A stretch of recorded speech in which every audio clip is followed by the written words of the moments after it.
The evening rush at Bellini's restaurant was in full swing. The clinking of fine china and crystal glasses mixed with the gentle hum of conversation as the waitstaff moved between tables with practiced grace.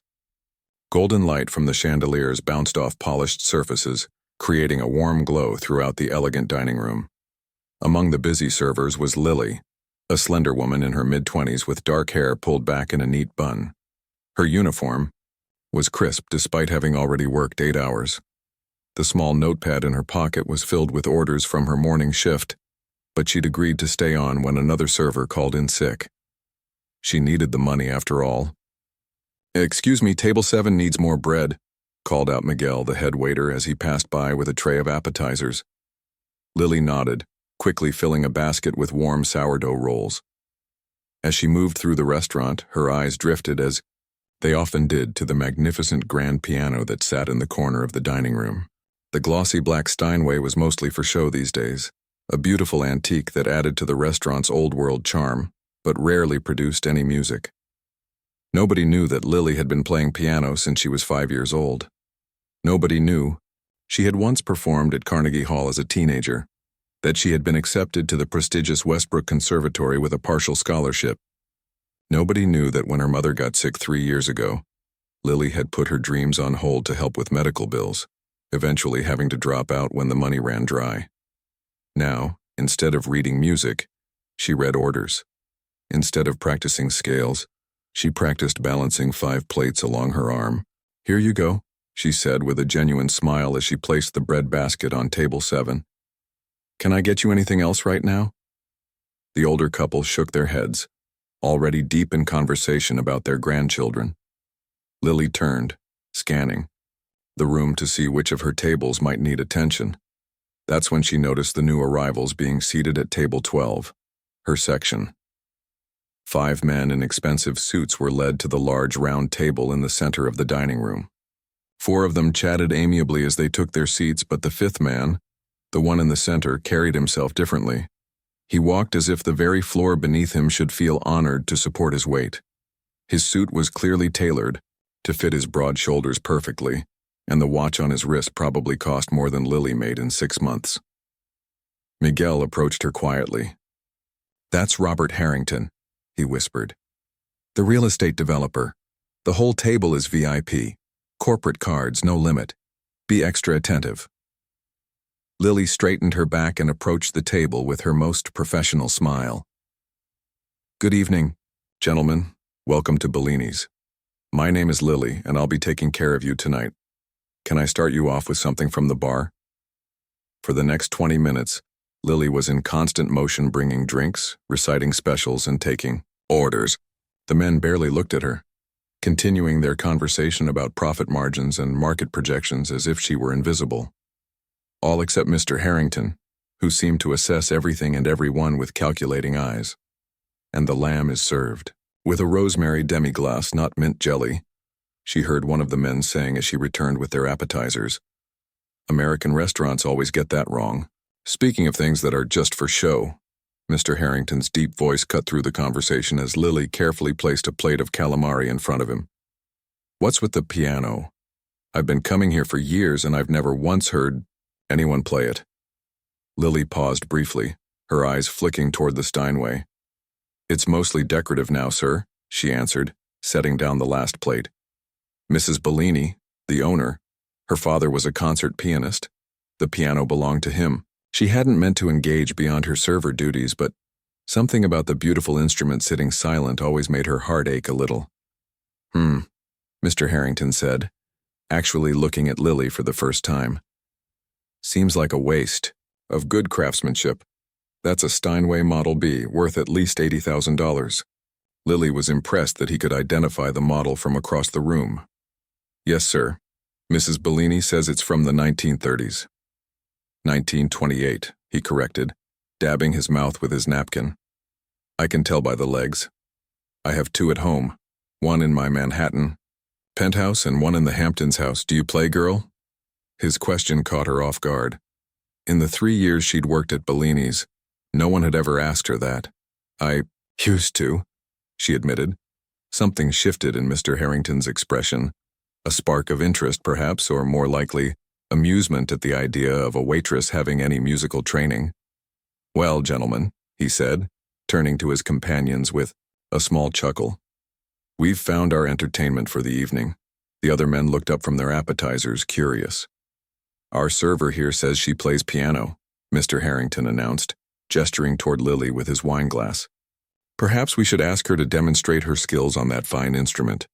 Lily felt her cheeks grow warm. "Oh, I couldn't possibly—" "Come now," Mr. Harrington insisted, leaning back in his chair. "Don't be modest. If you can play, why not share your talent?" The conversation at nearby tables began to quiet as people turned to see what was happening. "Sir, I'm working right now," Lily explained quietly, trying to maintain her composure. "I have other tables to attend to." Mr. Harrington waved his hand dismissively. "I'm sure they can wait for a brief musical interlude." He turned to one of his companions. "Thomas, what do you think? $20 says she can't play anything more complicated than chopsticks." Thomas, a thin man with glasses, laughed nervously. "I don't know, Robert. Let's not put the young lady on the spot." But Mr. Harrington was already warming to his idea. No, I'm curious now. Let's make it more interesting." He reached into his jacket and pulled out his wallet, extracting several large bills. $5,000 says you can't actually play that piano properly." A hush fell over the nearby tables. $5,000 was more than 2 months' salary for Lily. "Mr. Harrington, please," she said, her voice barely above a whisper. "This isn't appropriate. What's not appropriate is pretending to have skills you don't possess," he replied, his voice carrying across the now silent section of the restaurant. "I'm offering you a business proposition. Play something impressive, not nursery rhymes or beginner pieces. Something that would demonstrate actual skill, and this money is yours." He placed the cash on the table.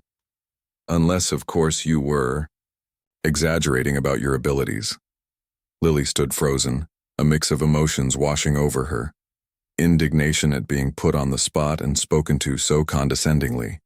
Temptation at the sight of enough money to cover next semester's tuition. Fear of performing after so long without practicing regularly. "I really should get back to work," she said, starting to turn away. "That's what I thought," Mr. Harrington said with a satisfied smirk, reaching to return the money to his wallet. "I'll talk. Is there a problem here?" The firm, accented voice belonged to Mrs. Bellini herself, a short Italian woman in her 60s with steel-gray hair and the posture of someone half her age. The restaurant owner rarely came out to the dining room during the dinner rush, preferring to manage things from behind the scenes. "Not at all," Mr. Harrington replied smoothly. "Just a friendly wager that's already been declined." Mrs. Bellini looked from the wealthy man to her waitress, noting Lily's flushed cheeks and tense posture. "What kind of wager?" she asked, her tone making it clear she expected an honest answer. One of the other businessmen at the table spoke up. "Robert bet your waitress that she couldn't play that piano over there." He seemed embarrassed by his colleague's behavior. Mrs. Bellini's eyebrows shot up. "I see." She turned to Lily. "And you declined?" Lily nodded slightly. "I'm on shift, Mrs. Bellini. I have tables to serve." The older woman studied her for a moment, then looked back at Mr. Harrington and the cash still visible on the table. "How much?" she asked directly. $5,000, Mr. Harrington replied with a slight shrug, as if the amount were inconsequential to him. Mrs. Bellini's eyes widened almost imperceptibly. Then, to Lily's shock, a small, knowing smile appeared on her face. "Miguel," she called. Out. The head waiter appeared instantly at her side. "Please take over Lily's tables for the next 15 minutes. "But Mrs. Bellini—" Lily started to protest. The older woman held up her hand. "Mr. Harrington," she said, turning back to the businessman. "My father always said that music should be respected, not used for parlor tricks or humiliation." Her accent became more pronounced as her passion rose. "But he also believed talent should never hide in the shadows." She gestured toward the piano. "My waitress will play for you, and you will pay her the money you offered, because I guarantee you have never heard Chopin played the way Lily can play it." The restaurant had gone completely silent now. Every diner was watching the drama unfold. Mr. Harrington seemed taken aback by the owner's confidence, but quickly recovered. "Very well," he said, his eyes narrowing slightly as he reassessed the situation. "The bet stands." Lily's heart pounded in her chest as Mrs. Bellini took her by the elbow and guided her toward the piano. "Mrs. Bellini, I haven't really practiced in months," Lily whispered urgently. "What if I mess up?" The older woman squeezed her arm gently. "I've seen you reading music during your breaks. I've watched you tapping your fingers on the counter in perfect rhythm to pieces only you can hear." She stopped and looked Lily in the eyes. "And I remember the name on your application 3 years ago. Lily Chen, the young prodigy who disappeared from the classical music scene." Lily stared at her employer in shock. "You knew?" "Of course I knew," Mrs. Bellini said with a soft smile. "Now go show that arrogant man what real talent looks like." With trembling hands, Lily approached the piano that had silently called to her for 3 long years. She adjusted the bench, took a deep breath, and placed her fingers on the cool ivory, keys that felt like both strangers and old friends. The restaurant waited, holding its collective breath as the waitress closed her eyes and prepared to play. Lily's fingers hovered over the piano keys as the restaurant fell silent around her. Time seemed to slow down as she became acutely aware of every detail. The slight stickiness of the keys from years of disuse, the faint scent of lemon polish on the wood, the weight of dozens of eyes watching her. She hadn't performed in public since leaving music school 3 years ago. A bead of sweat trickled down her back beneath her uniform. The $5,000 Mr. Harrington had so casually placed on the table represented more money than she could save in months of double shifts. It could pay for her mother's next round of treatments, or it could go toward her tuition if she ever returned to school. But the pressure of performing after so long, and in front of a restaurant full of people expecting her to fail, made her fingers tremble slightly. She glanced back at Mrs. Bellini, who gave her an encouraging nod. Then her eyes met Mr. Harrington's, across the room. His expression was smug, confident in his assumption that a mere waitress couldn't possibly have real talent. Something shifted inside Lily. A spark of determination ignited, burning away her nervousness. She took a deep breath, closed her eyes, and began to play. The first notes of Chopin's Nocturne in E-flat major filled the restaurant. Tentative at first, like raindrops before a storm, but growing in confidence with each measure. Lily's muscle memory took over as her fingers remembered the paths they had traveled thousands of times before. The beautiful, melancholy melody floated through, the air wrapping around the diners like a silk scarf. At table 12, Mr. Harrington's smirk began to fade. He had expected fumbling, amateur playing, not this. Not the graceful, emotional performance unfolding before him. He sat up straighter, his brow furrowing slightly as he watched the waitress transform at the keyboard. Lily was no longer in Bellini's restaurant. In her mind, she was back in the practice rooms at Westbrook Conservatory, back when music was her entire world. As the piece progressed, her confidence grew. Her body swayed gently with the music, her face reflecting the emotional journey of the piece, wistful longing giving way to quiet joy, then returning to gentle melancholy. An elderly couple at a corner table reached for each other's hands, their eyes growing misty. A young man on a first date stopped mid-sentence, fork suspended in air, transfixed by the unexpected beauty filling the room. The kitchen staff peeked through the service doors, momentarily forgetting their duties. When the final notes of the nocturne faded into silence, there was a moment where no one moved, no one spoke, as if the restaurant collectively held its breath, unwilling to break the spell. Then a soft clapping began from an older gentleman near the window.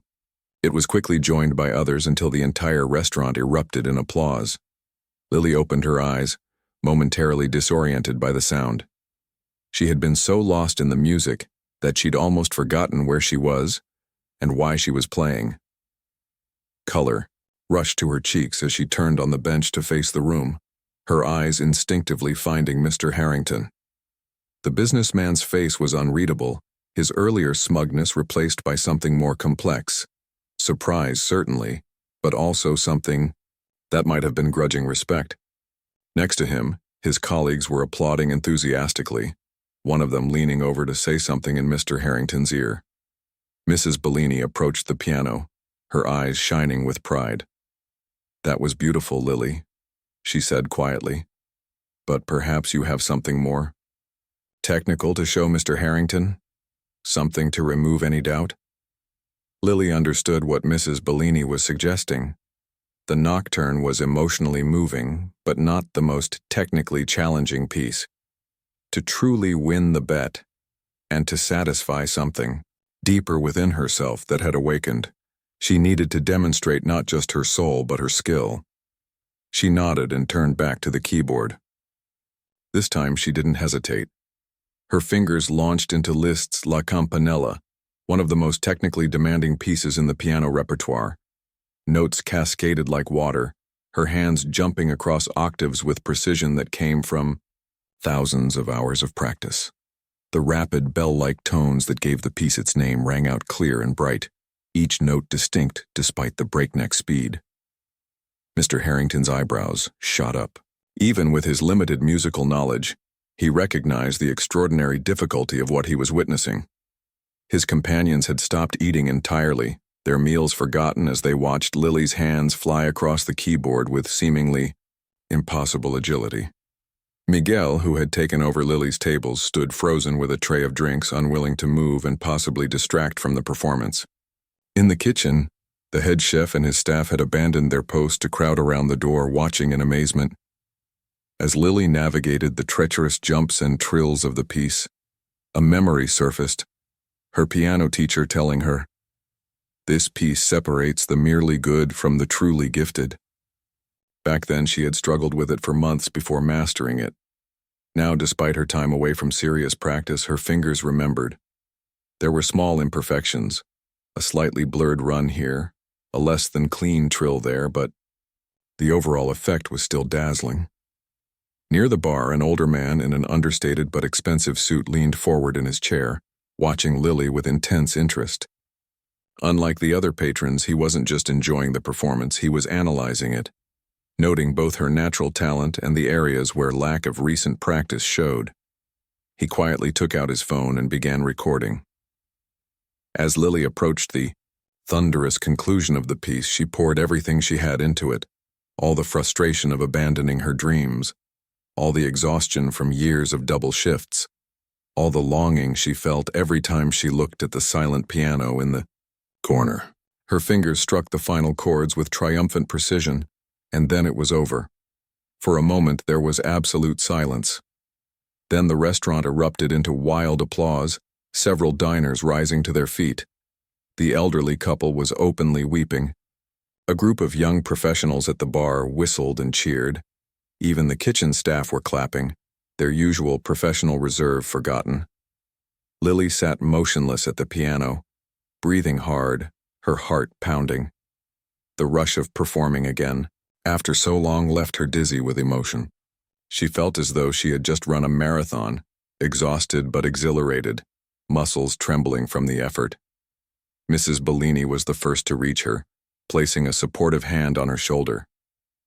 "That," she said, her voice thick with emotion, "is why my father's piano has waited all these years. It was waiting for someone worthy to play it." Lily looked up at her employer with tears in her eyes. "Thank you for believing in me," she whispered. Together they turned toward Mr. Harrington's table. The businessman sat completely still, his face a mask of astonishment. His companions were all standing, applauding with the rest of the restaurant. One of them leaned down and said something to Mr. Harrington, who seemed to snap out of his trance. He slowly rose to his feet. The restaurant gradually quieted as Mr. Harrington approached the piano. Lily stood up, suddenly conscious of her waitress uniform, the small stain on the sleeve from an earlier spilled drink, her hair coming loose from its bun after the passionate performance. Mr. Harrington stopped a few feet away from her. For a long moment, he simply looked at her, reassessing everything he had assumed about the quiet server who had been refilling his water glass and taking his order just minutes ago. "Where did you learn to play like that?" he finally asked, his voice lacking its earlier condescension. Westbrook Conservatory, Lily answered. I studied there for 2 years before I had to leave. Had to leave? He repeated, his brow furrowing. Lily hesitated, not wanting to share her personal struggles with this man who had tried to humiliate her, but Mrs. Bellini stepped in. Family responsibilities, the restaurant owner said firmly. Lily has been supporting her mother through a serious illness. Understanding flickered across Mr. Harrington's face. For the first time that evening, he seemed to truly see Lily as a person rather than just a server. Well, he said after a moment, I believe I owe you something. He turned and walked back to his table where the stack of bills still sat. He picked up the money, then hesitated, looking at his wallet thoughtfully. With a small nod to himself, he extracted several more bills before returning to the piano. 5,000 was our agreed amount, he said, handing the cash to Lily. But I'd like to add another 3,000, because that was the finest live performance I've heard in years, and I've attended the New York Philharmonic's entire season. Lily stared at the money in disbelief. $8,000. It was enough for her mother's treatment and part of a semester's tuition. I don't know what to say, she managed, her voice barely audible. You don't need to say anything, Mr. Harrington replied. Your playing said everything. There was a new respect in his voice, the arrogance tempered by genuine admiration. The restaurant had gone quiet again, everyone watching this unexpected exchange. The moment was broken by the sound of someone else approaching. The well-dressed older man, from the bar. Excuse me, he said, addressing Lily directly. My name is Daniel Winters. I'm the director of the Philharmonic Scholarship Foundation. He handed her a business card. We have a special program for exceptional talents who have faced financial hardships. I'd very much like to discuss your future at your convenience. Lily took the card with trembling fingers, unable to process what was happening. In the span of 20 minutes, her life had completely changed course. Mrs. Bellini beamed beside her, looking for all the world like a proud mother. I think, she announced loudly enough for the whole restaurant to hear, that tonight calls for champagne. On the house. A cheer went up from the diners. Miguel rushed to the bar to help prepare glasses as the buzz of excited conversation filled the restaurant. Everyone was talking about what they had just witnessed, the waitress with the hidden talent, the bet that changed everything. As the excitement swirled around her, Lily looked down at the piano that had drawn her across the room countless times during her years at Bellini's. She gently ran her fingers across the keys one more time, a silent thank you to the instrument that had just helped her reclaim a part of herself she thought was lost forever. In that moment, surrounded by applause and possibility, Lily felt something she hadn't felt in 3 years. Hope. The next morning, Lily woke to the sound of her phone buzzing repeatedly. Still groggy, she reached for it and squinted at the screen. 23 text messages, 47 notifications, and 17 missed calls. For a moment, she wondered if she was still dreaming. Then the events of the previous night came rushing back. The bet, the piano, the applause. The business card from Daniel Winters still sat on her nightstand where she'd placed it before collapsing into bed, emotionally and physically exhausted. She sat up and opened one of the text messages. It was from her friend Tina, another server at Bellini's. OMG Lily, you're all over the internet. Someone posted a video of you playing last night, and it's everywhere. Confused, Lily opened her social media app. Her normally quiet feed was flooded with notifications. When she clicked on the first one, she saw herself sitting at the piano in Bellini's, completely lost in Liszt's La Campanella. The video had already been viewed over 200,000 times. This is insane, she whispered to herself, scrolling through the comments. Who is this amazing pianist? From waitress to virtuoso in 3 minutes flat. Rich guy just got schooled. Does anyone know her name? Is she giving lessons? The last notification was from a local news station asking for an interview. Lily put down her phone, feeling overwhelmed. She hadn't played publicly in years, and now hundreds of thousands of people had seen her performance. Part of her wanted to pull the covers over her head and hide, but another part, the part that had come alive at the piano last night, felt a thrill of excitement. Her phone rang again. This time, it was Mrs. Bellini. "Lily, dear, have you seen?" the restaurant owner asked without preamble. "The video?" "Yes, just now. I can't believe it. The restaurant has been getting calls all morning. We're completely booked for the next 3 weeks. People want to know if you'll be playing again." Mrs. Bellini paused. "I know this is happening very fast, but would you consider playing regularly? Maybe Friday and Saturday evenings? I would pay you, of course, more than your waitressing salary." Lily's mind raced. I don't know what to say." "Don't answer now," Mrs. Bellini said kindly. "Think about it. But I should tell you that man Mr. Winters has called twice already asking for you." After promising to call back later with her decision, Lily hung up and sat on the edge of her bed, trying to process everything. She needed to talk to someone who would understand, someone who had always supported her musical dreams. 20 minutes later, she was sitting beside her mother's hospital bed, showing her the viral video on her phone. "Look at you," her mother said, smiling weakly but with pride shining in her eyes. "You're playing again." Though thin from her treatments, Rose Chen's face lit up watching her daughter perform. Lily had gotten her musical talent from her mother, who had taught piano lessons for 30 years before her illness made it impossible to continue. "I brought something else to show you," Lily said, reaching into her bag. She pulled out the stack of cash Mr. Harrington had given her and placed it in her mother's lap. $8,000 from one performance. Her mother's eyes widened. "How?" Lily explained everything: the wealthy businessman's bet, Mrs. Bellini's intervention, the unexpected addition to the wager, and Daniel Winters' business card. "This is enough for your next 2 treatments," Lily said. "And maybe I could start taking classes again. 1 or 2 at first, while I keep working." Her mother reached out and took Lily's hand. "No," she said firmly. Lily blinked in surprise. "No? No," Rose repeated. "This money is not for my treatments. We have insurance for that. It doesn't cover everything, but it's enough. This money is for you, for your education." Her grip tightened. "I didn't raise you to give up your dreams for me, Lily. I've watched you put your life on hold for 3 years. It's time for you to play again." "But Mom," no arguments. Rose's tone was gentle but determined. "Call that man from the foundation. Go back to school. Play that beautiful music for people who appreciate it." Tears welled in Lily's eyes. "I was so afraid I'd lost it," she admitted, "that I'd been away from music for too long." "You can never lose something that's part of your soul," her mother said softly. "It just waits for you to find your way back." When Lily left the hospital 2 hours later, she felt like she was walking on air. Her mother was right. It was time to reclaim her path. She pulled out her phone and dialed the number on Daniel Winters' card. "Mr. Winters, this is Lily Chen. We met last night at Bellini's restaurant." "Lily, I'm so glad you called." His voice was warm and enthusiastic. "I've been hoping to hear from you. Have you seen the video?"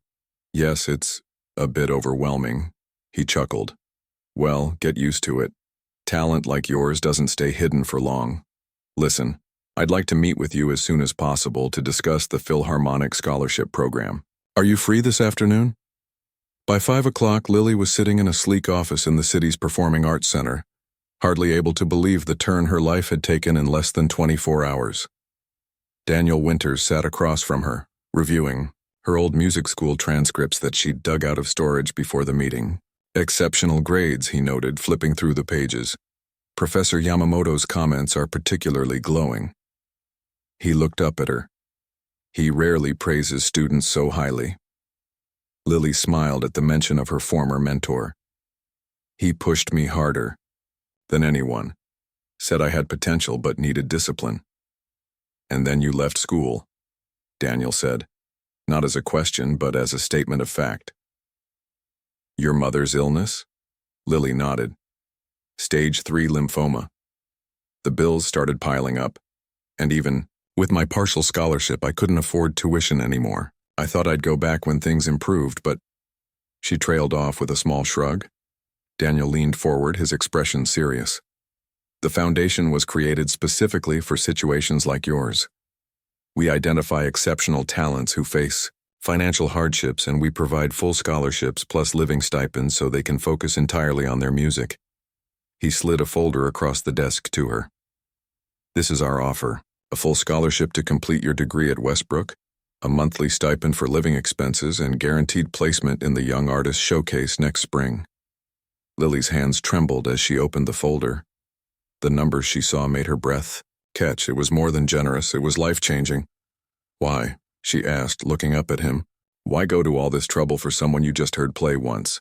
Daniel smiled. Because in my 30 years with the Philharmonic, I've learned that true talent is rare. When we find it, nurturing it isn't charity. It's an investment in the future of music. He paused. And selfishly, I want to be able to say I helped Lily Chen when she's selling out concert halls worldwide. Lily felt a bubble of laughter rise in her throat. You're getting a bit ahead of things, Mr. Winters. Am I? He pulled out his tablet and showed her the view count on her video. It had reached 500,000. The world is already taking notice. Lily, the question is, are you ready to take the leap? As she left the Performing Arts Center with the scholarship offer tucked safely in her bag, Lily felt like she was walking in a dream. The late afternoon sun bathed the city in golden light, and for the first time in years her future seemed just as bright. Her phone rang. It was Mrs. Bellini. Have you decided about playing at the restaurant? The older woman asked hopefully. Lily took a deep breath. I'd love to play at Bellini's, Mrs. Bellini, but not as a full-time job. I'm going back to school. There was a moment of silence, then a sound that might have been a sniff. Good, Mrs. Bellini said, her voice thick with emotion. That's as it should be. But you'll still play for us sometimes. The piano has been lonely without the right hands to bring it to life. I'll play every Friday evening until school starts, Lily promised. And whenever I'm home on breaks. Wonderful. And Lily? There's someone else who wants to speak with you. Before Lily could ask who, there was a shuffling sound, and then a deep, now familiar voice came on the line. Miss Chen? Robert Harrington here. Lily stopped walking, surprised. Mr. Harrington? I hope you don't mind the call. I asked Mrs. Bellini for your number. He cleared his throat. I wanted to apologize properly for my behavior last night. It was arrogant and condescending, and you deserved better. The unexpected apology left Lily momentarily speechless. I also wanted to ask, he continued, if you would consider performing at a charity gala I'm hosting next month. It benefits music education in underfunded schools. We would pay your standard performance fee, of course. Lily almost laughed at the idea that she had a standard performance fee. I've never played at a gala before, she admitted. Well, it's about time you did, he replied. After what I witnessed last night, you should be playing in venues much grander than my restaurant events. Say yes, and I'll make sure every influential person in the city's music scene is there. As strange as it seemed, the man who had tried to humiliate her was now offering to help launch her career. Life certainly had a sense of humor. I'll do it, she said. When she hung up, Lily continued walking, her mind spinning with all the possibilities suddenly opening before her. The scholarship, the gala performance, the Friday nights at Bellini's. After 3 years of putting her dreams aside, it felt almost too good to be true. Her phone buzzed with a text from her mother. Did you call Mr. Winters? Lily smiled and texted back, yes, I'm going back to school, full scholarship, I'll tell you everything tonight. Her mother's reply was immediate and simple. I never doubted it, not for a single day. Lily slipped her phone back into her pocket and looked up at the sky. Neither had the piano, she thought. It had been waiting for her all along, just like her dreams. 3 weeks later, Bellini's restaurant was packed to capacity.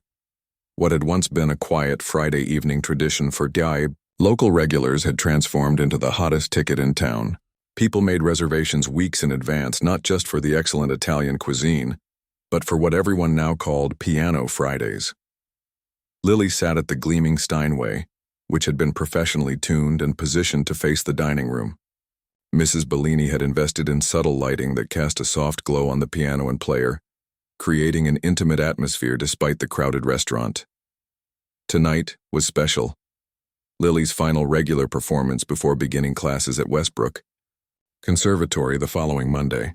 She had prepared a program that included pieces from Bach to Gershwin, wanting to showcase the range of music she loved. But more importantly, she wanted to thank the people and place that had changed her life.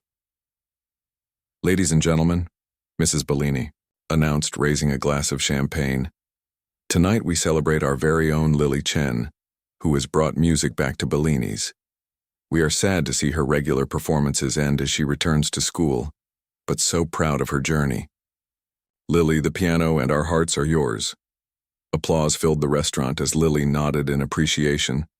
She looked out at the packed tables, still amazed by how much had changed.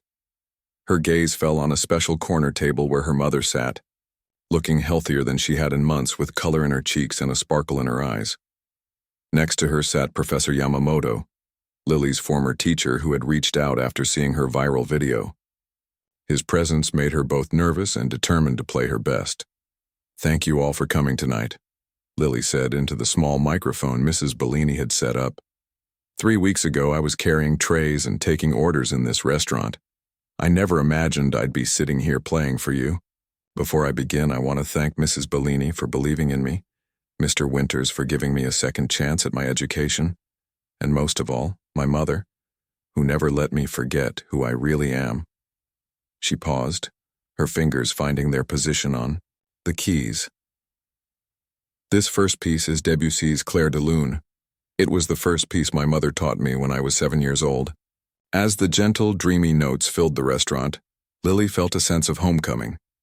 Each piece that followed told part of her story, from classical works that had shaped her training to more contemporary pieces that reflected her personal taste. Between selections, she shared brief stories about her journey, connecting with the audience in a way that went beyond the music.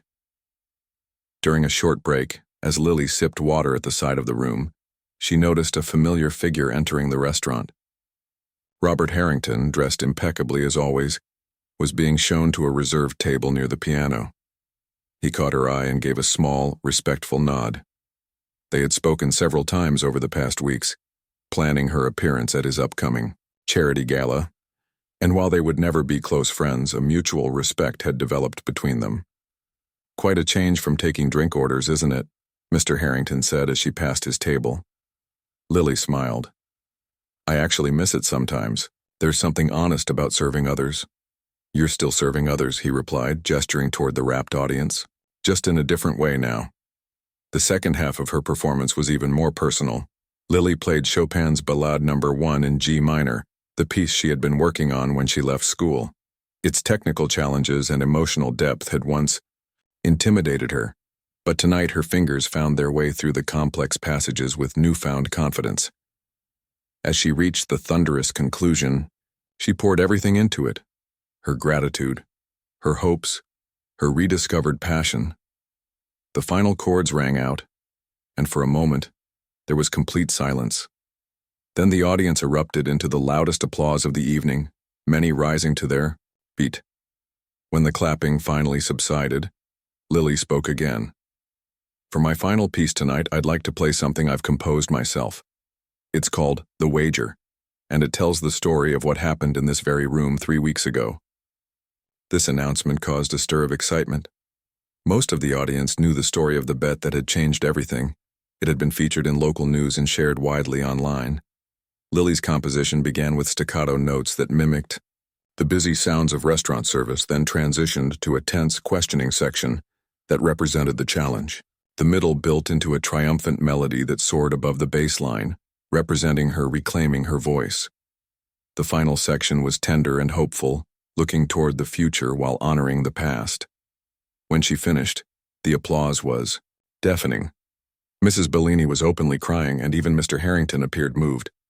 Professor Yamamoto nodded with obvious approval, while her mother beamed with pride. As the evening wound down and patrons began to leave, many stopped to shake Lily's hand or ask for a photo. Several young girls asked if she gave piano lessons, their parents looking on hopefully.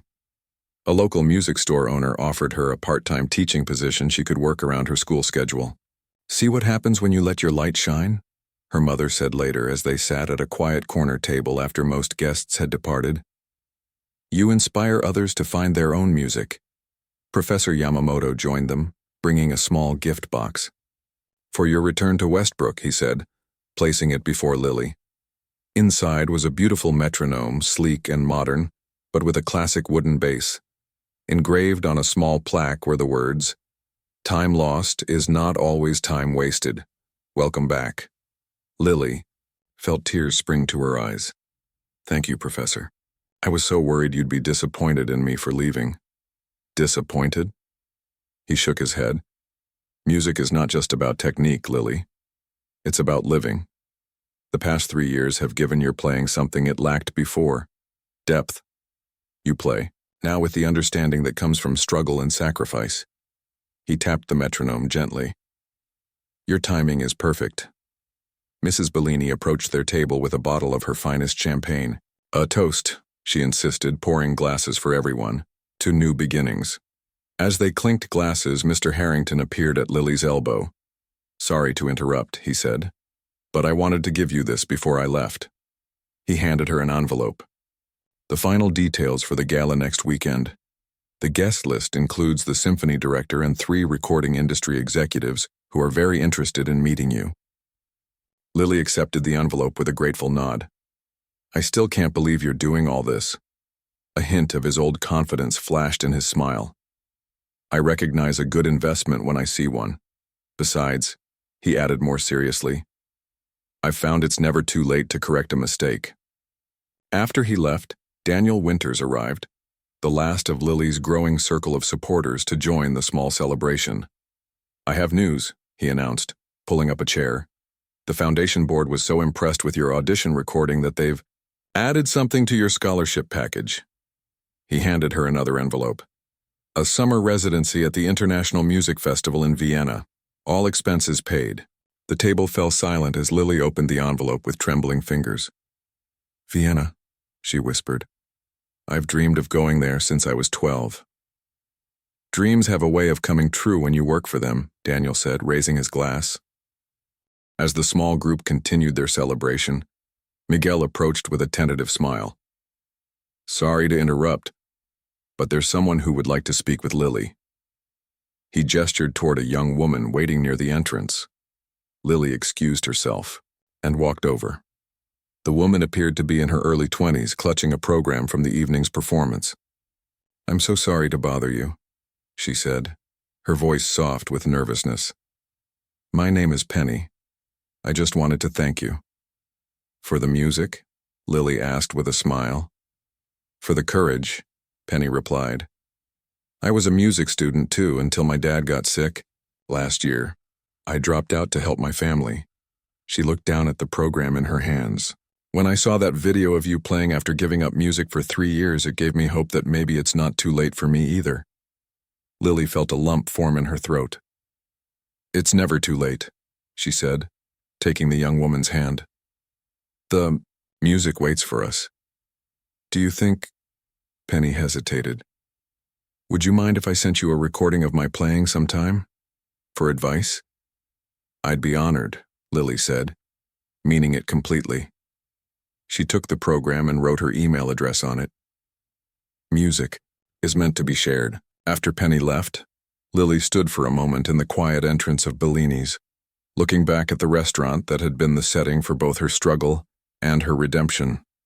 The piano gleamed in the soft light, no longer an object of longing, but a bridge to her future. She thought about everything that had led to this moment. The hardship, the bet, the viral video, the scholarship. None of it would have happened if she hadn't been willing to take a risk that night 3 weeks ago. The universe had an interesting way of working things out, sometimes through the most unexpected channels. As she rejoined her small celebration, Lily realized that while she was leaving her regular spot at Bellini's piano, she wasn't really saying goodbye. This place and these people would always be part of her story. They had helped her find her way back to music, but more importantly, they had helped her find her way back to herself. Tomorrow would bring new challenges, moving back into student housing, preparing for classes, adjusting to academic life again. But tonight was for gratitude and celebration, for marking the end of one chapter and the beginning of another. To music, she said, raising her glass to join the toast. To finding your way back, her mother added. Professor Yamamoto smiled. To the journey ahead. Mrs. Bellini reached over and squeezed Lily's hand.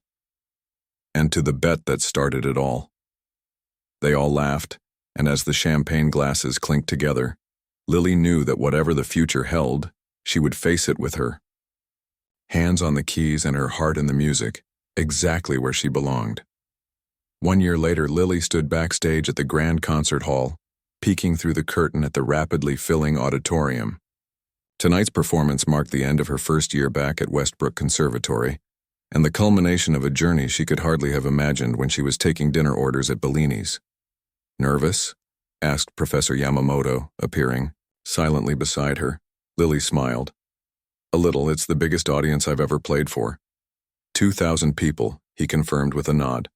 All here to see you. The concert had been arranged by the Philharmonic Scholarship Foundation as a showcase for their recipients. As the most talked-about student in the program, Lily had been given the honor of closing the show. I saw your mother in the front row, Professor Yamamoto said. She looks well. The doctors say she's in full remission now. Lily's voice filled with gratitude. She finished her last treatment 3 months ago. Music heals, the professor said simply. He handed her a small box. A tradition of mine. I give each of my students who reach this level a small gift before their first major concert. Inside was a delicate silver pin in the shape of a piano key. It's beautiful, Lily said, immediately fastening it to her dress. Remember when you play tonight, he told her, that music is not about perfection, it is about connection. Play from your heart and they will hear it. With those words, he left her alone with her thoughts. Lily closed her eyes, running through the program in her mind one more time. She would open with Bach, then move to Beethoven, followed by Chopin. After intermission would come her own composition, expanded from the wager she had played at her final Bellini's performance, and finally Rachmaninoff's Piano Concerto No. 2, accompanied by the Westbrook Symphony Orchestra. A gentle tap on her shoulder interrupted her thoughts. She turned to find Robert Harrington standing there, elegant as always in a perfectly tailored tuxedo. I wanted to wish you luck, he said, though I doubt you need it. Their relationship had evolved over the past year into an unlikely friendship. After the charity gala, which had been a tremendous success, he had become one of her most dedicated supporters, attending several of her performances and introducing her to influential people in the music world. Thank you for coming, Lily said, and for everything else. He shook his head. No thanks needed. My investment in Lily Chen is paying excellent dividends. His eyes twinkled with humor. Besides, I enjoy telling people I discovered you. Is that how you remember it? She laughed. I seem to recall you betting I couldn't play. A strategic error I've learned from, he admitted with a wry smile. Now I only bet on sure things, like you. He glanced at his watch. I should find my seat. Mrs. Bellini is saving it for me.